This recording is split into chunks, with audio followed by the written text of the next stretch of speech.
the #1 person in the world when it comes to this particular topic. So stand to your feet. I'm gonna bring to the stage my brother from another mother, Mr.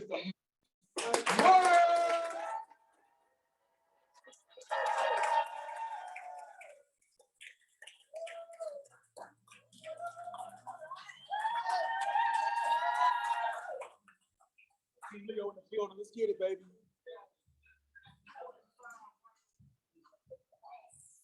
I cut him long, I cut him fat.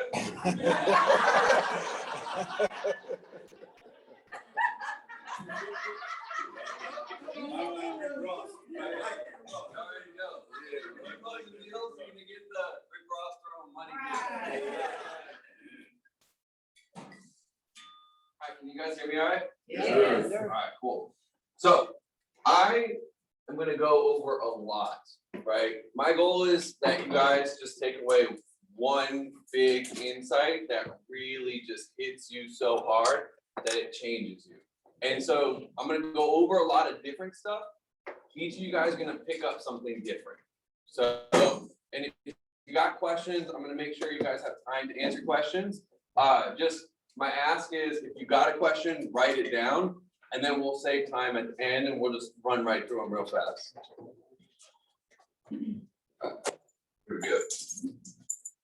Also, I'm not a big pump you up guy. I'm more a get you thinking. So I'm going to go over a lot of stuff.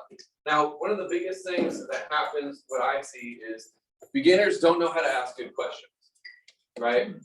And I'll give you an example. Well, actually, think about you guys with your coaching practice, right? What do people ask you that you're like, oh my God, why are you even asking that? Yeah. Right? Especially in the beginning, usually as they're starting to get indoctrinated or into your ecosystem, they're asking questions. Like, think about when you guys first started the business. What were the first questions you guys asked? How do I get a website? How do I get a business card? And now y'all are here and you realize, like, I can make literally 100 grand a month without a business card. Yeah. I can make 100 grand a month without a website. You know what I mean? And so what happens is when we are doing things, oftentimes the challenge is that things are counterintuitive, particularly in business, right? And so what our intuition tells us to do is, I got to get the business card. I got to get the website. But that's not what you got to get. What you got to get as a customer, and you got to understand, or you got to figure out your market. What am I going to sell to this person? Right? And then once you create a transaction, now you're in business. It's not when you start an LLC. It's not when you build your website. It's not when you buy your domain name. It's not none of that. Right? So this same thing is going to happen all throughout your journey of scaling. And it's different things that are going to be counterintuitive. So Shannon, I'm going to pick on you a little bit here because I know you're the person who's right ready for this situation, for this conversation based on where you're at. Right? A lot of you guys are going, well, okay, when do I hire a salesperson? I'll give you the direct and easy answer. Then we'll come back to this stuff a little bit later, right? But generally, if you're looking to hire a closer, these are what I'd like to see. 20 to 50K per month, depending on price point of your offer. So usually like 8 to 10 units, right? So if you guys are, let's say you're at a $3 grand price point, you'll be in this 20K range. If you're at a 10K price point, you know, you'll be closer to the 50 and 80 range. So this is one thing that I want to see for sure. The second thing, what we like to know is that you're doing 20% close percentage on offers. If you're not doing this, you ain't ready, right? Because what that's telling me is you don't have a proven offer yet, or your sales process, your sales messaging might be messed up. Or you're attracting the wrong person, and we got to pin this down. And that's a completely different problem to solve than getting you off the phones. And a lot of you guys are going to mistake the frustration of having the wrong message or having the wrong market or having the wrong offer for you not being good at sales. That's not what it is. You have either the wrong market. If you're selling to broke people, it's going to be hard. You know what I mean? It's like the question before, you know, how do we get financing? Well, if they can't fucking finance $3 grand on a credit card, what do you think is going to happen if they apply to financing? Right? That's we're talking either the wrong message or the wrong market. You know, with Quell, a big thing that we did was we started to look at how do we figure out who wants to scale, not who wants to start.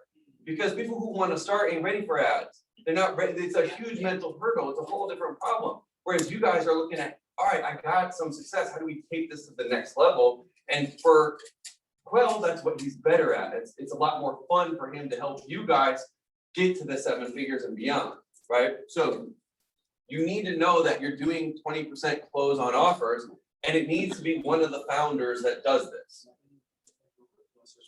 Yeah.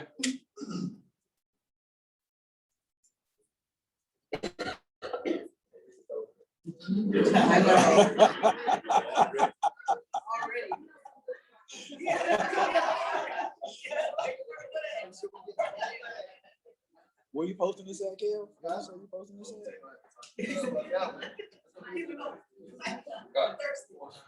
Don't forget the airdrop. All right, so next thing is generally, we like to see 10 qualified appointments per week. Right, so this means you keep them, right? They seem like a good fit. It's the type of person you'd actually want to talk to. This is generally what you need to bring in a closer. If you do bring in a closer or try to bring in a closer before this, you're going to be screwed. I've tried it plenty of times. It's not fun because usually the problem is an offer problem. It's a messaging problem. It's a market problem, and it's not you being bad at sales. Most of the time, if you have the right offer and you're in the right market, you can trip your way into $1 million. You could literally not know what you're doing and make $1 million with the right offer in the right market. So keep all that in mind. Now, I'm going to get back to the beginners can't ask good questions, right? Because this is the key of everything. And I'm going to run through some questions as well. But all right. Here's some questions that I'll hear that are dumb questions. How do I cut my customer acquisition costs in half? Have you noticed what Quell is saying? Spend as much as you can on ads, right? So the real question to be asking is, how can I pay double what I pay right now and still be hyper profitable? Whoa, isn't that a different reality? Right now I can dominate the market because I could pay more than anybody. I'm going to run more ads than anybody, and I'm going to have dominant market share. Completely different question, right? Most of us are looking at how do I get my lead costs down? Well, did you realize that Facebook is an auction? And what happens at an auction? Quality shit costs more. So how can I pay more for a lead is the question I'm asking.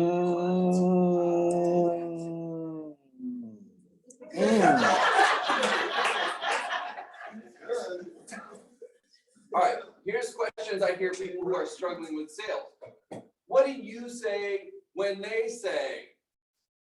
What do you say when they say I can't afford it? What do you say when they say I need to talk to my spouse? Well, the real question that I'd be asking is, how can you tell if they're bullshitting or not when they say this? You're gonna get a completely different answer. You wanna know how you tell if they're bullshitting or not? Listen to the tone and the cadence of what they're saying. Because when they're bullshitting you, it sounds like this. So I'm gonna have to talk to my wife. And with our market, most of our deals and closes are on follow-ups. Most of them are talking to their partners. And they mean it, and they come back and they buy, right? Because they go, okay, cool, so here's the deal. I'm gonna talk to my partner tonight. We're gonna look at, I've got an event coming up this weekend. But then on Monday, I'm gonna hit you back and we'll figure out what we wanna do as next steps. You hear the tone and the cadence? Certainty sounds fast. Certainty sounds like it's a much lower pitch. When we are bullshitting people, we raise the pitch. And we start to say shit like this, because I'm thinking about the bullshit that I'm making up as I'm trying to say it. Right? So there's a huge difference between, all right, cool, I need to talk to my wife. She gets home from work tonight at 6 p.m. So I'm gonna have the conversation and I'll hit you back later, versus, okay, cool, so is it all right if I maybe talk to my wife on this? Gone. That person never coming back, right? So these are the differences. We need to figure out how do we ask the right question, right?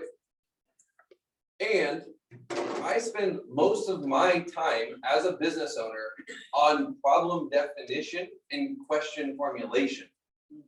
It's not on the solution, it's on defining the problem, because a problem well defined is 80% solved.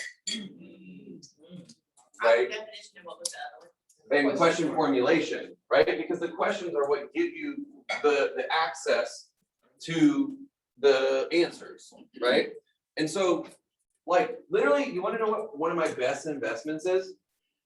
I spend $300 a month to take 90 minutes, 2 to 3 times a week, to sit in the tank of salt water with not shit in it, and I just float there with no sound, no lights, nothing. And in that tank, every single big business decision that we've made and that's created massive results comes in that tank. Wow. Because I'm just thinking about questions, thinking about formulating the problem. It's not about doing some more bullshit. It's about how do I think my way out of the problem? Because once a mentor told me, working hard's just plain lazy, Wow. right? The thing is, I can solve a bottleneck with 3 minutes now. And you think about it, how does Larry Hoover run the biggest gang out of jail? Because all he does is pick up the phone or say one thing or write one message and he calls the shot. Now the play's done, right? So when you're at that level, you have the thought process. You can be able to just pick up your phone and say, yo, what if we did this? Oh, that's a good idea. Sweet, I'm gonna implement it. And your team does it for you, right? And that happens though only when you're clear and consistent. So this is huge, right? And being clear and consistent is kind of the next thing I wanted to talk to you guys about, because why do you think Markwell and the whole team are so adamant about your data? It's because data makes your behavior predictable. And if your behavior is predictable, your team can follow you. If you run your business on your emotions are chaotic, they're inconsistent. So your team can't follow your lead. Your team's struggling to try and read your mind and what you're gonna feel after that conversation or after that blow up fight you have with your spouse, and then you bring that energy into your work, and or after that one client is just a jerk, and now you all of a sudden want to refund or quit or pivot your offer, and it's like you had one asshole. Everybody's got an asshole, you know what I mean? It's gonna happen. So it's hard to follow chaos, right? And if you're gonna build a sales team, you need to start to get to the place of being consistent and predictable with your behavior. And that comes from letting the data drive decisions. If you aren't tracking your numbers, we won't even come into your situation. Literally, we turn people down every single week because they come to us and they go, oh, I got this. All right, how many deals are you closing? Well, it's about, like Cole said yesterday, well, it's about 36%, 30%. No, it's fucking not. You don't know. You haven't tracked it. And our minds, the thing is that the reason we need to use the data is because we know our minds are fallible. We have biases, we make mistakes. We're gonna process information using these specific biases, like recency bias. So one of the things your sales reps are gonna do to you if you do hire sales reps is they're gonna come to you and they're gonna go, everybody's unqualified. Everybody's unqualified. Rochelle and I were joking about it yesterday. And it's like, well, how did you come to that conclusion? Well, I talked to 3 people today and they were unqualified. And it's like, what? That doesn't make any sense, because this is a game of probabilities and statistics. We need to look at a sample size of 50 in order for it to be even statistically relevant. If it's not 50 units, at 30 is when it starts to become something that's useful.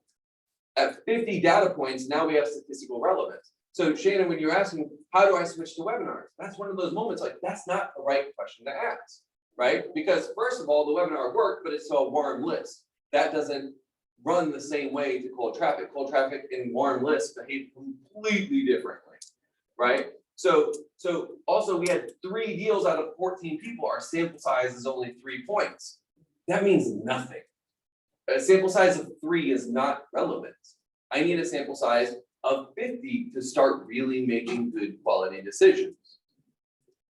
You see what I mean, you guys?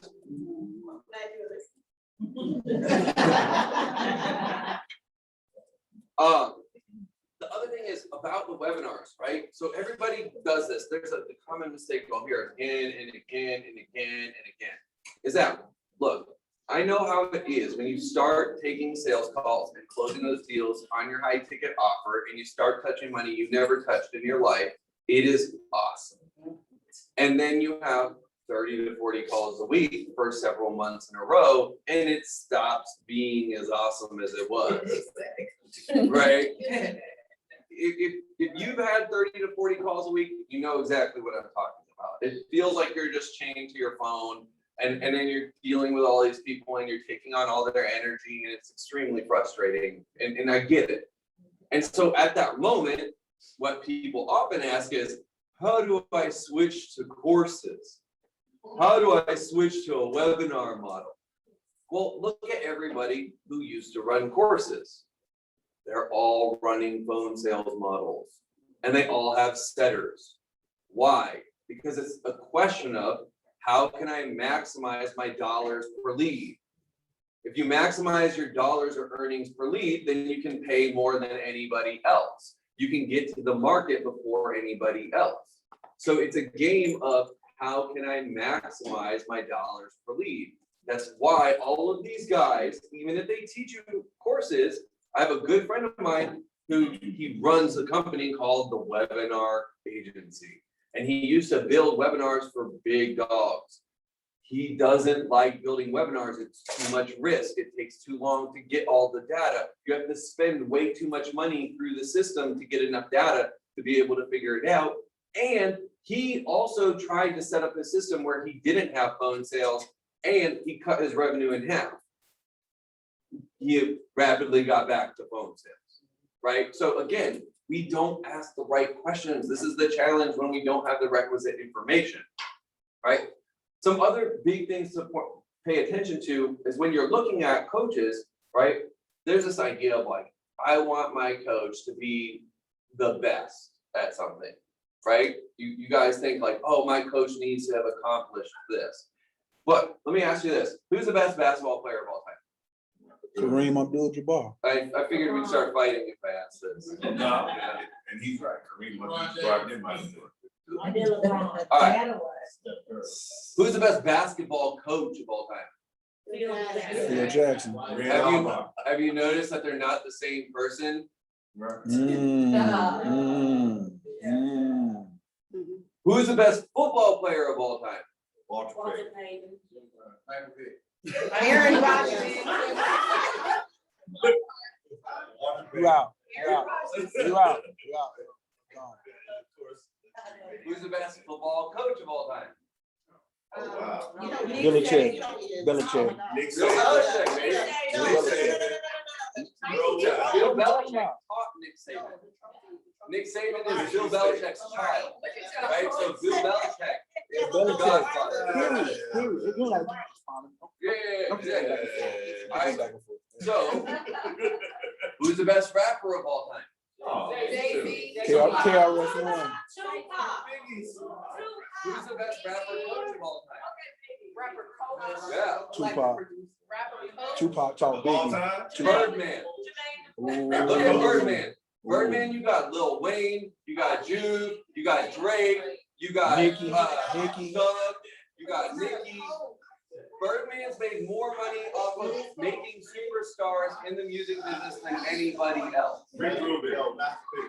Rick Rubin. Master P is the best business guy of all time, inside of the rap game, in my opinion, aside from Jay-Z. But he's not the best rapper or rapper coach. The best rapper coach who's made the most superstars indisputably is Birdman. Diddy's a close second, but Birdman is the man. Russell Simmons. Right? So Rick Rubin.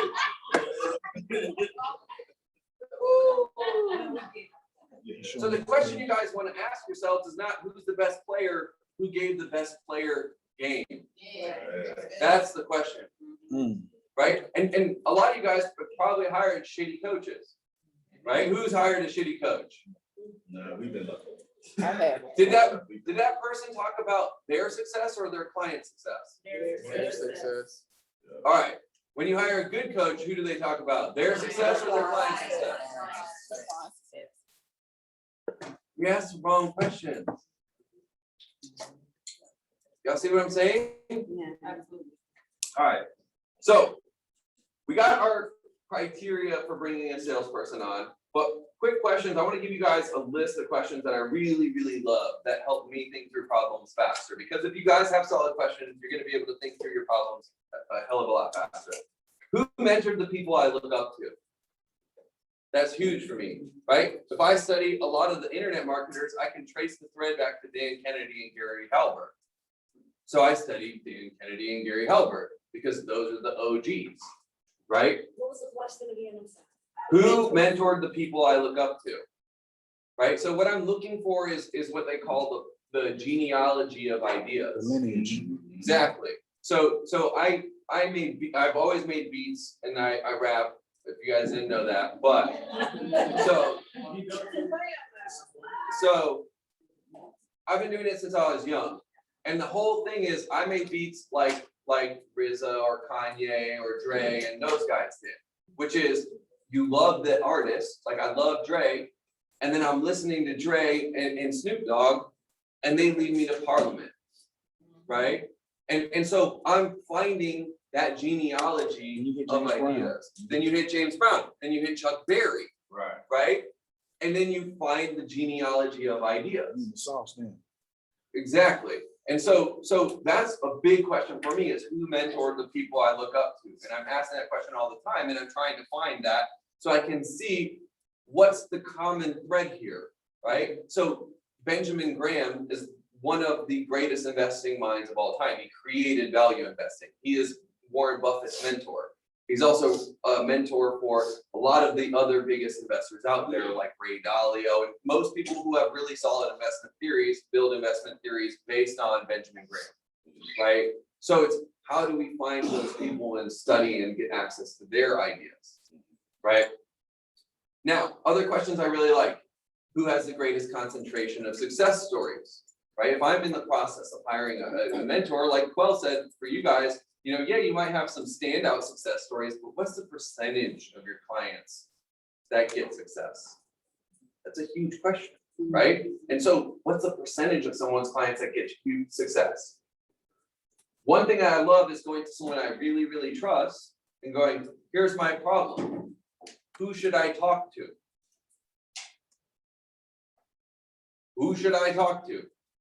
Right? If you have someone, if you go to Quell and you go, hey, Quell, here's my problem. Who should I talk to? They'll start to point you to resources and ideas that are going to help you faster than you could on your own. Another thing I love is who's the smartest person that disagrees with this person? Because my goal is not to just listen to one person and take their word for it. My goal is to cross-reference them against the smartest person out there who disagrees with them. And when I can understand both vantage points, I can expand the pool of meaning and make a better decision. Because there might be something that they're missing and there might be something that they're missing. You see what I mean? So who's the smartest person that disagrees with me? Who's the smartest person that disagrees with that person? And I'm trying to find the common thread of ideas so I can get smarter, right? One of the things my dad used to tell me was you're never smart enough. You're never smart enough, right? And that's it. It's just a game of acquiring more information, getting smarter, faster, better, consistently. Other ones I love, where are my blind spots? What am I not seeing, right? The infomercial example yesterday was a perfect idea of what am I not seeing here, right? The misalignment of interests. The company that referred them is owned by the parent company. Obviously, that company is going to get the best results because they're partnered in. Everybody knows that someone takes care of their partners closer than they would a paying client, especially if you're first time paying client, you don't know what you're going to get, right? Other ones I love are, am I over optimizing? This is huge for you guys. A lot of you guys are going to be like, how do I get my no-show rate from 80% to 90%, or I mean, my show rate from 80% to 90%? Is that even really the right question to ask? Because what happens is when you start optimizing, it works kind of what's called, it's logarithmic, right? So what that means is if I'm optimizing something, it works like this.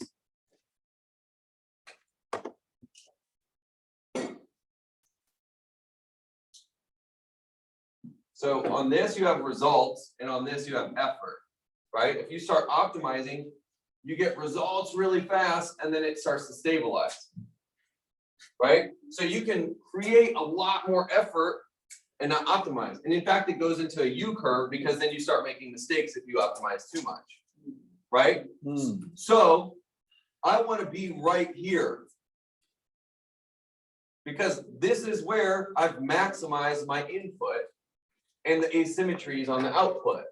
Once I start getting into this territory, the output, what it takes to get that output is not worth it because I can then reallocate that time and energy to something better. You see what I mean? So a lot of times it's like, how do I get my close percentage from 30% to 60%? Is that really your right question to ask? You know what I mean? All right. That was Some other things. What's one word that will open up the portal? Right? What I mean by that is usually it's one word. Yeah.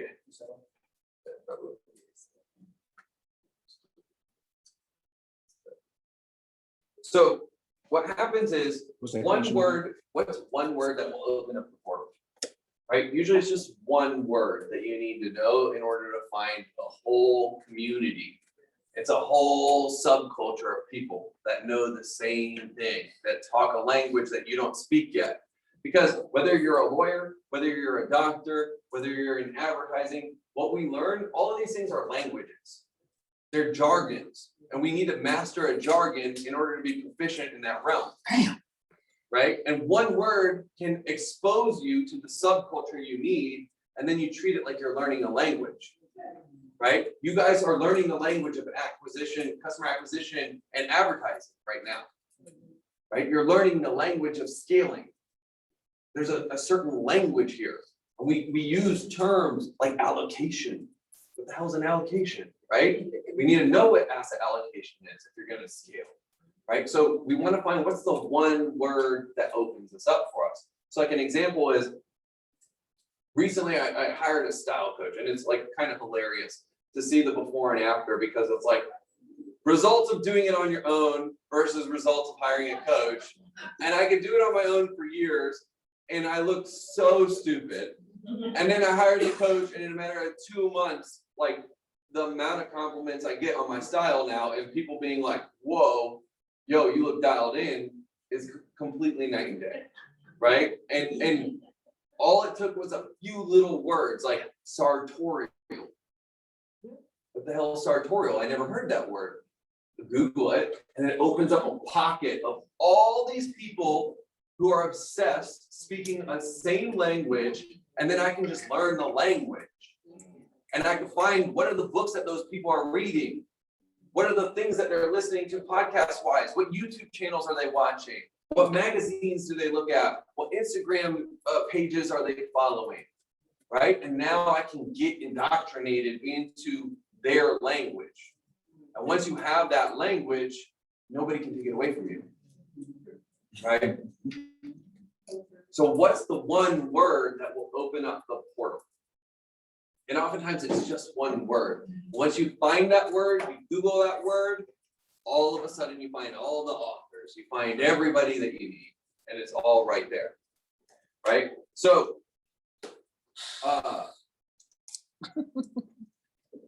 one big problem when you guys are trying to build your sales team, and really this is a meta concept that we teach inside of what we do, right? And so basically getting to 8 figures is like that play I know, and I can do it in my sleep, right? And getting to 8 figures, there's 4 key stages to getting to 8 figures, right? So phase 1 is what we call army of one. Some of you guys are still kind of here and you're straddling between this one and the next one. But Army of One is when you're the chief everything officer, right? You set up your ads, you take your calls, you write your content, you write your copy, you do your tech support, you do everything. And you have to do this because if you don't understand your business, right? One of the principles in the Marine Corps is you can't effectively manage a job unless you've done the job before, right? So same goes with sales. And what Quell teaches you guys is you got to take the sales calls, you got to manage the ads. That's a fundamental part of what CAU teaches. It's inside of the principles. It's baked into the whole thing, right? And so you go from Army of One. The next phase is what we call one big team. This is where the vast majority of people get stuck, right? And one big team generally you'll top out at 1 to 3 million. Closer to 1 for most of you, but it depends on your price point.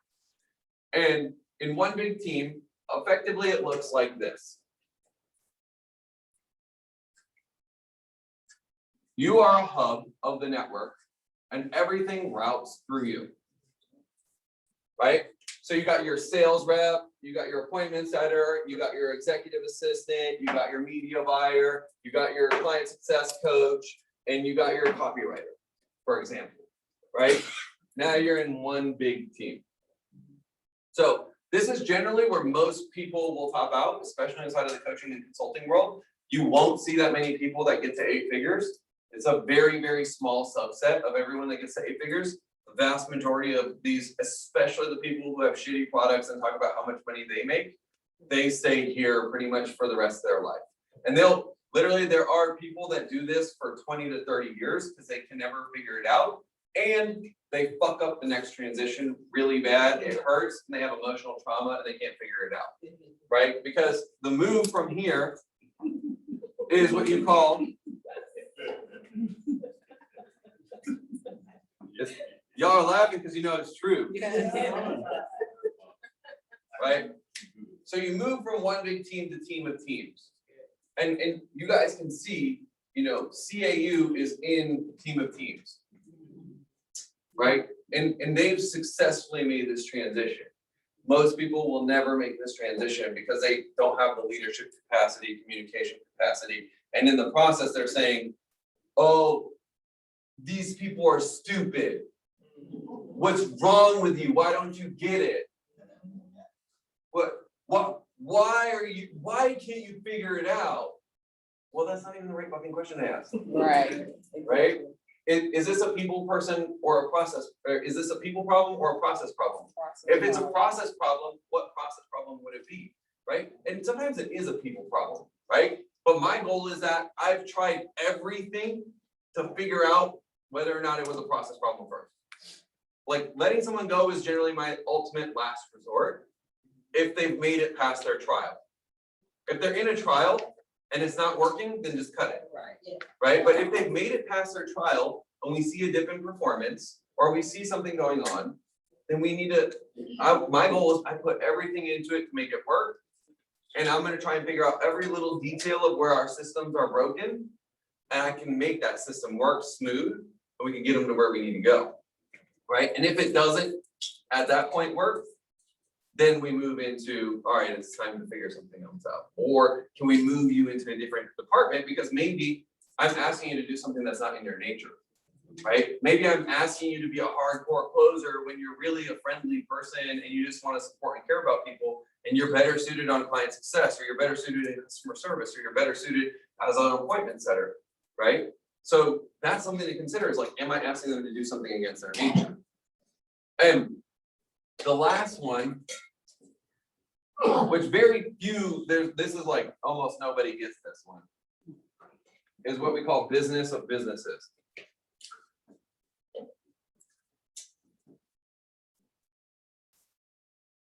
Right? At the highest level of business, you look at all the businesses and they're businesses of businesses.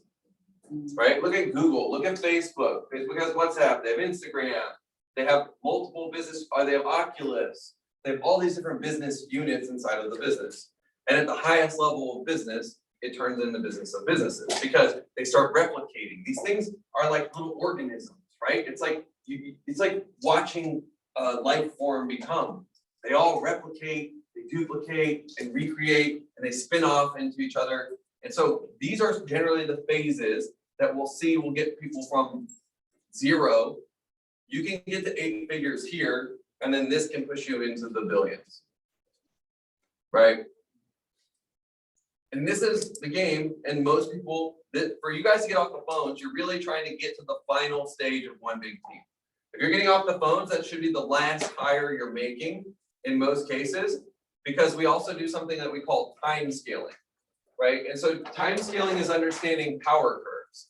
And power curves basically are just exponential curves. And inside of a power curve, let's say here we have time, and this isn't time in, this isn't time, for example, like over a long period of time. These are just a division of units of time, right? So let's say these are hours individually. So if you work 1, 2, 3, 4, 5, 6, 7 hours a day, this is how much money you're making. You got 1 hour where maybe you're making $1,000. You got another hour where maybe you're only making $500. Another where you're making $250. Another where it's $120. And then it continues to go down until you're making $20 an hour. So as you scale, how you want to think about it is, how do I give this to someone else? And how do I get more of this on my agenda? Wait, Yep. How do I get this to someone else? How do I get more of this on my calendar? Right? So for example, when you guys are taking sales calls, let's say you're selling a $5,000 program and you close at 25%, your revenue per hour is $1,250. If you're writing copy, I can get someone to write an email for, like, I pay someone $3,000 a month and they write emails every day. So basically I pay $100 an hour to get an email. I would obviously delegate the copy before I delegate the sales call. And so as you guys are moving through these phases, the sales calls are generally going to be the last thing you get off of your plate, because those are your highest dollar per hour activity inside of one big team while you're moving through there. Then from there, your shift is building a team becomes your highest leverage activity, right? And you make a lot more money on building a team and designing systems after you've finalized the stage and gotten everything off your plate. Does this make sense, you guys? Yeah. Wow, cool. clarification question. Can you give another example of team of teams? Yeah, okay, so I'll draw one out actually, and if you're visual too, this will probably help you get it a little bit better. So team of teams is more like what you would look at in a traditional org chart, right? So let's say we got here CEO, right? And then we go down to marketing, sales,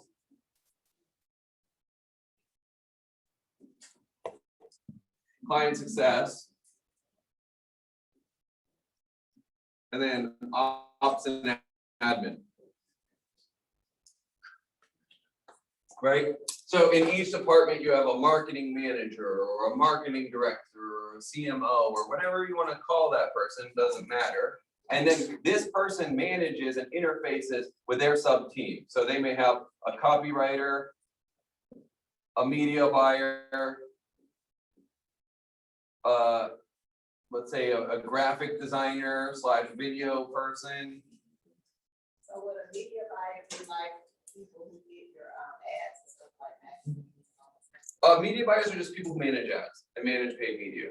So like if someone's doing your Facebook ads, that's a media buyer. If someone's managing YouTube ads, that's a media buyer. If someone is buying ads for magazines, that's a media buyer as well. But for your guys' businesses, it's going to be a Facebook ads person, right? Because that's what's being taught here. And that's what's relevant and what performs best across the board in high ticket marketplace. Facebook still has the highest ROI. It doesn't matter. That's why they can shut down your ads account we can spend 6-7 figures on ads and not get a fucking reply from Facebook, and they just give us an automated response. And I'm spending 7 figures a year on ads, and I don't get a lick of customer service. But I'm still like an addict trying to figure out how I gotta get another business manager, and then I gotta get a VPN, and I'm gonna get back on there because the ROI is so high. You see what I mean? Where in the world can you spend $1 million and not get a fucking answer?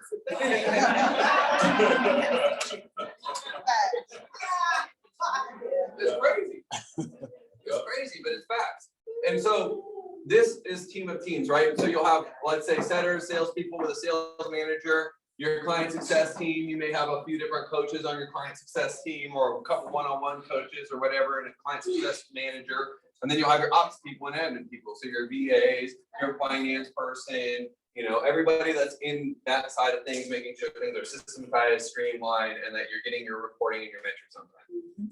Right? So this is kind of this is more what team of teams looks like. That make sense? Yes. The core team that has the team under each core. Exactly. Because what happens is that when we're scaling, there's something that's generally called the rule of sevens.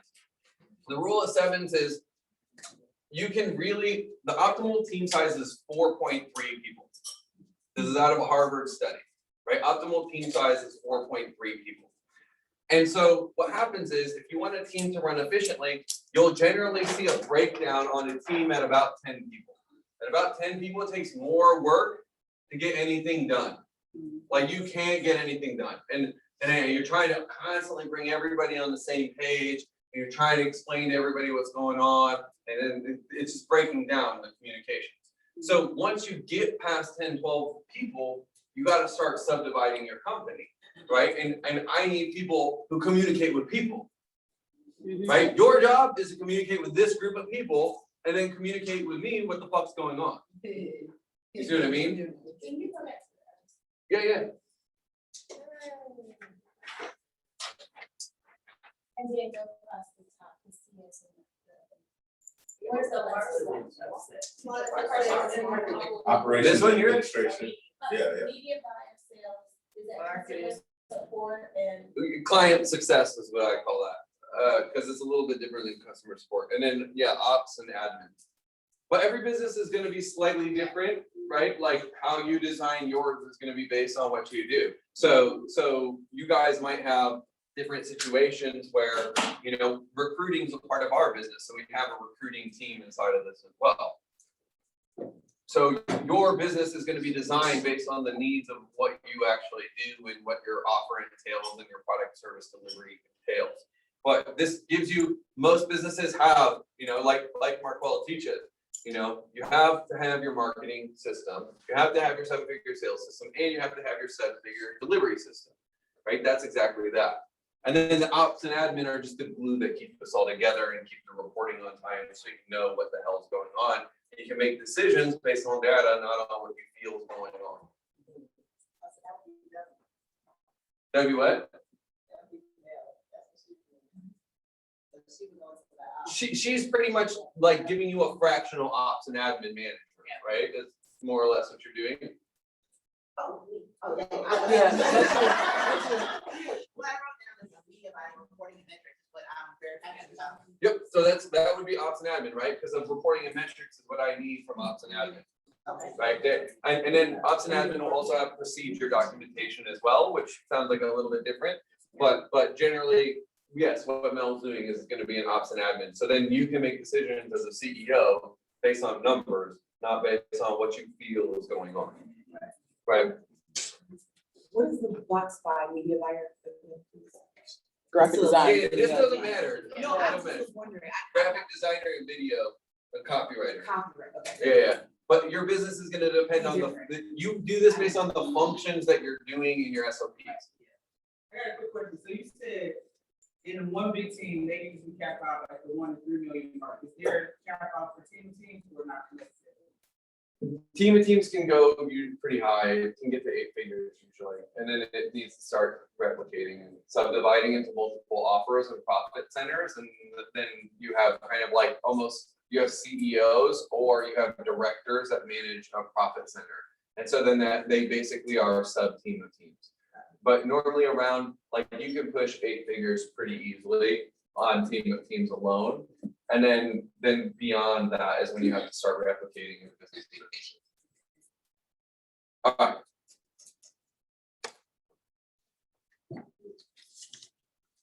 Now, here's a huge thing I want you guys to understand is the cost of recruiting. So most people, the first big mistake when they go to hire a salesperson is they don't understand the cost of recruiting.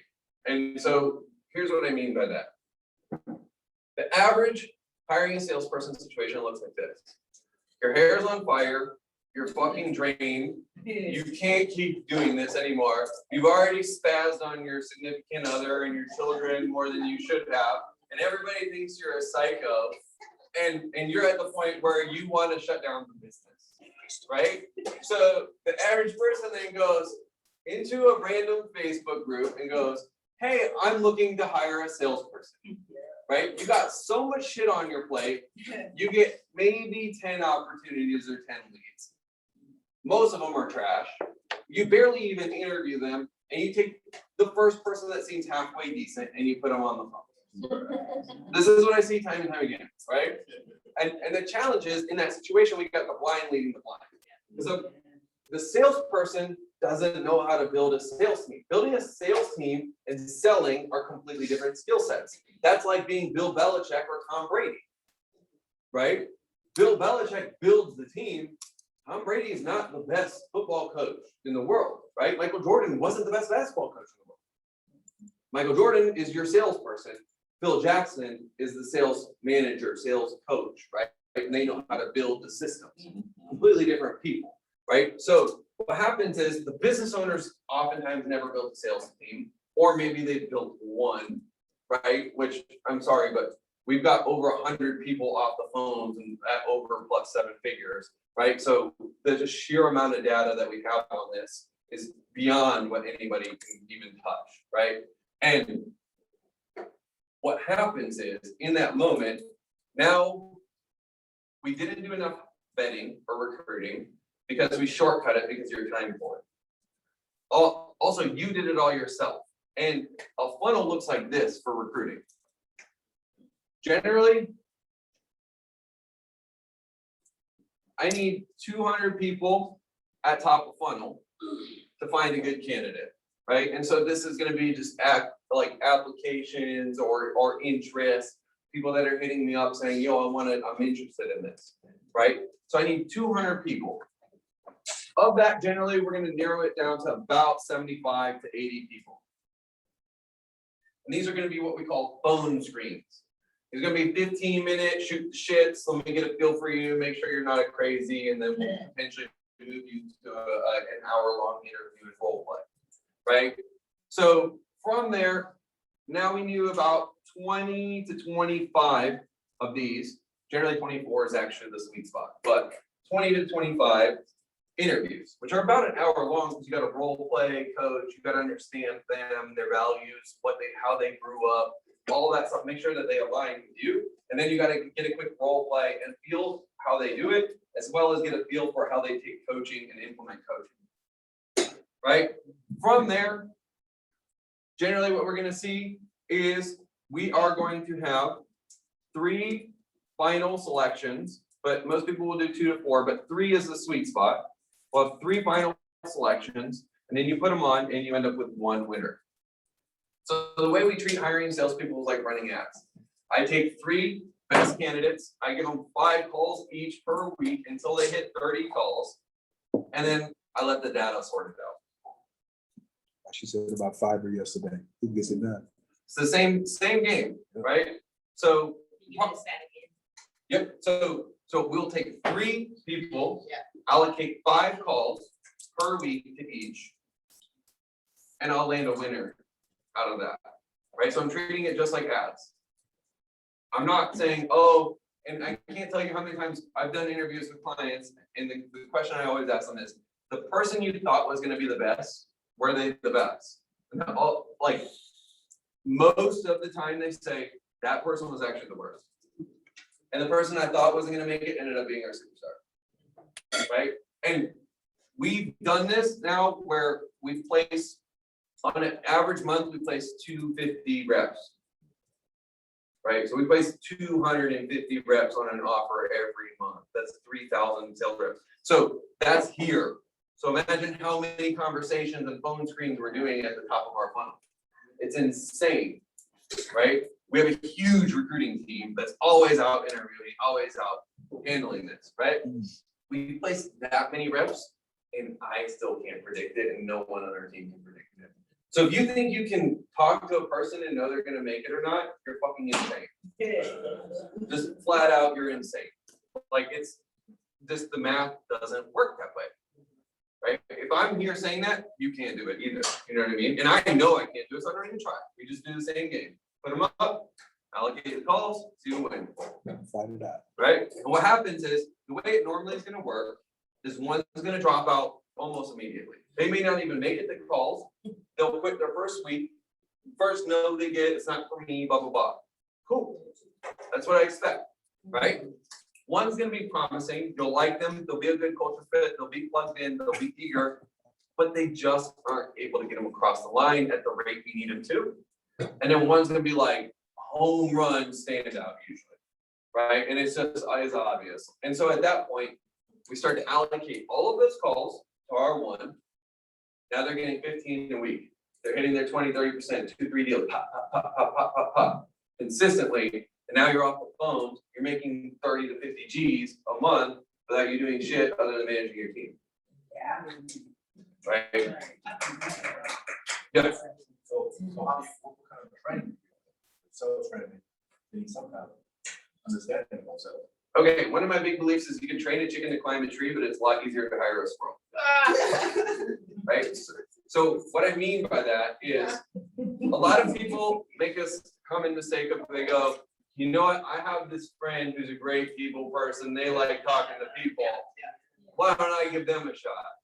You know, I have this client who's really successful and super plugged in, why don't I give them a shot? Generally, I don't like doing that at all, right? And the reason is because first of all, if they're friends, it's gonna cloud your judgment, and you're gonna keep them way longer than you should. You're gonna end up 3 months in the mix, they've burned a ton of opportunities, wasted ad spend, you've lost good clients, they've gone to your competitors because they just basically flushed them down the toilet. And that's gonna be part of the process. If you gotta expect that you will lose some clients because of your sales reps in the beginning, that's how it goes, right? But it will be a substantial amount more than it should have been, right? And so what we do is we find proven 7-figure salespeople. This is our game, right? And so the way I treat it is, it's like finding a real estate investment opportunity. If I'm going to the MLS to find a real estate investment opportunity, I'm probably a little late, right? I gotta be marketing for people before they're on the market. And so that's what we're doing with sales reps, is we're doing what's called passive recruiting for them, which means that they're in another job, they're not actively looking. And we are touching base and pulling in candidates who are actively working in sales roles to find them to switch over. And they generally will have proven track records of doing at least $1 million as a consultative salesperson. So that way, I don't have to teach you how to sell. I have to teach you my product, the market, the specific objections that this market's gonna have, right? And I gotta get you to understand the ecosystem of our business, our culture, our values, our vision, and all of that stuff. But I don't necessarily have to teach you how to sell. You see what I mean? And the other big kind of thing that happens is most people will way overtrain. So sales is rooted on certainty. That's the foundation of all sales.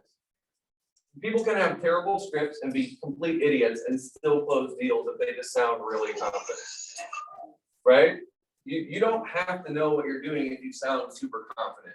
Well, what happens is you could be the best salesperson in the world, but the minute you start getting in your head, second guessing yourself, thinking about what you're saying as you're saying it, then it's hard to close deals.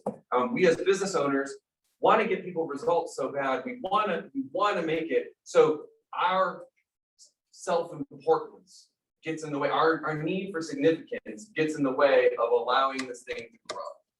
Right? So we rush in, we want to be the guy that I'm going to show you, okay, so here's what I would have said here, here's what I said here, here's what I said here, here's what I said here. And you'll way overcoach them and then now they're confused.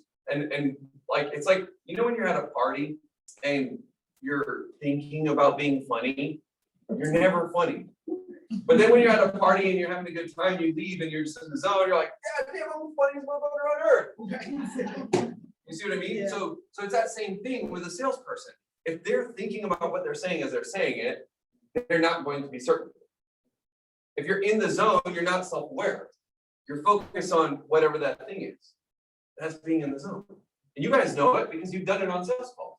You've been on a sales call where you've been thinking about everything too much and you're like, oh my God, I'm an idiot.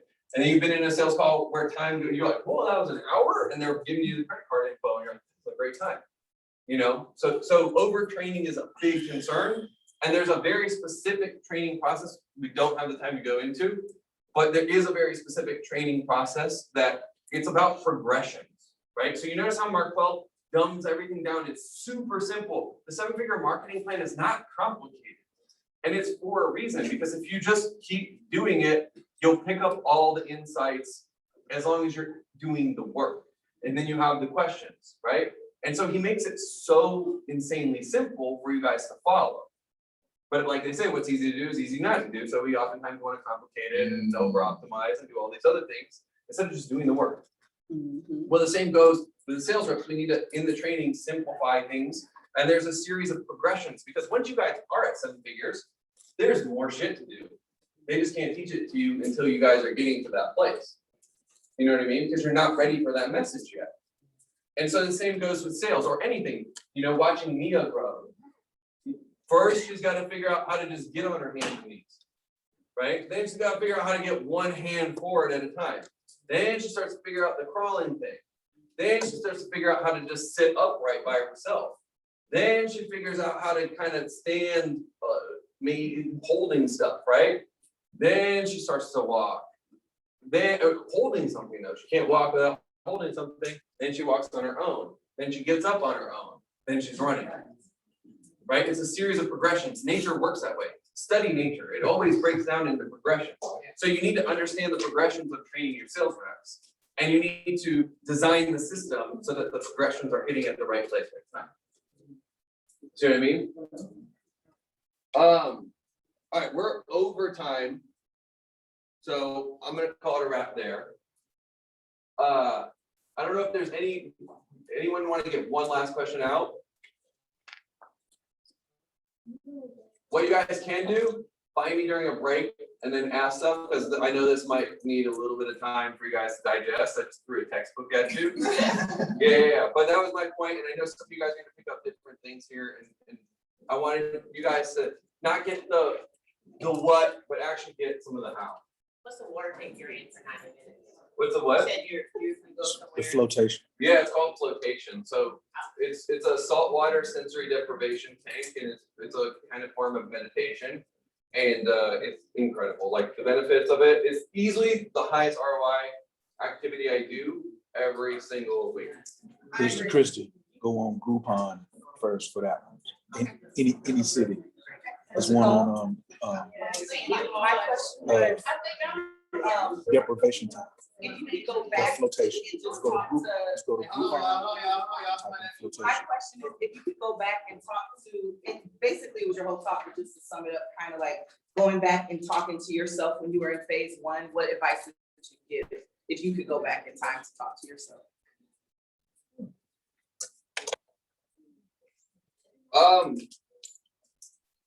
I was in phase 1. I mean, really the hardest thing in phase 1 is managing your own mental state, right? It's the emotional trust. It's the just doing the work. It's the building the right habits. It's because, and the key is, really, this is what I would say, is the fastest path to success is to habitualize the right behaviors, right? So you need to turn what you know you need to do into a habit. And that's what Markwell is trying to get y'all to do with the 7-figure marketing plan. Turn this into a habit, and once you turn it into a habit, you'll be a millionaire. You know what I mean? That's exactly what I did, and that's the 7-figure marketing plan is exactly what made me a millionaire. Like the rule of 1 7-figure marketing plan, that's what made me a millionaire. You know what I mean? So Markwell's not capping it all. This is how it works, and you got to just habitualize these activities. That's the key. And if you do it, what I would do is habitualize one activity at a time. right? So y'all are gonna lose if you try and habitualize the whole marketing plan at once. Habitualize one thing at a time. And then just add on. Again, like progressions, like the baby. You know what I mean? It's the same game. So just get that one post out daily. Boom. Get that second post out daily. Boom. Now you're gonna start getting your ads going, you're gonna look at them daily, right? And it's gonna start to stack and compound. Good here.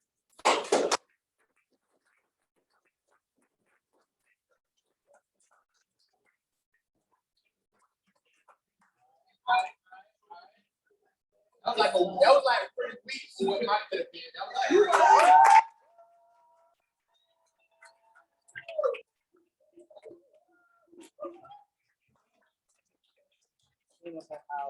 Yeah. Hey. That's what bad, right? Yeah. That's why you got to surround yourself with those people like I told you, like every time every week we just be chatting. I be like, hold on. What's that word? Google that. Yeah, super smart. Real quick before we go on break. That was excellent, right? Yeah. So, Mike is our secret weapon. Like when it comes to salespeople, he does all of our recruiting. Their team does all of our recruiting, place all the salespeople, the whole 9 yards. That's actually how we even got Michelle through Mike's team. And Mark. And Mark. Anybody you guys Yeah. So how many of y'all and Mark enrolled you? Right. Yep. So we got Mark through Mike's team. Mark is in New York. And Tavis. And like, yeah, pretty much our whole squad. For the enrollment department. So with that being said, he told you the criteria. How do they like apply, or what's the next steps if they're in a place where they can kind of qualify to take advantage of it? Yeah, usually what I would say is there's go to coachingsales.com/playbook. Right, it's a pretty detailed resource, and then we have also coachingsales.com/FAQ. Those are usually going to be the first two places for you to really answer most of the preliminary questions that we get, and then from there you'll find everything that we'll be following. Yep. I recommend it. Y'all already know I'm bringing nobody who I ain't spent with my own money. Money on the wood, but the back. /playbook. Yeah, /playbook, exactly. And then FAQ. Y'all already know how we roll, so my God, secret weapon. All right, so it's we're gonna do a quick break. We're back at 10:50. So let's take a quick break. I'm gonna tell y'all right now. For this next segment, you're doing this break, you're gonna want to get up, walk out, get you some air, stretch, get you some water, and come back in. And you're not gonna want to be walking out for the next thing. I promise you. But you're gonna want to have your stuff together. So go get your stuff together. Be back and see that 10:50. All right.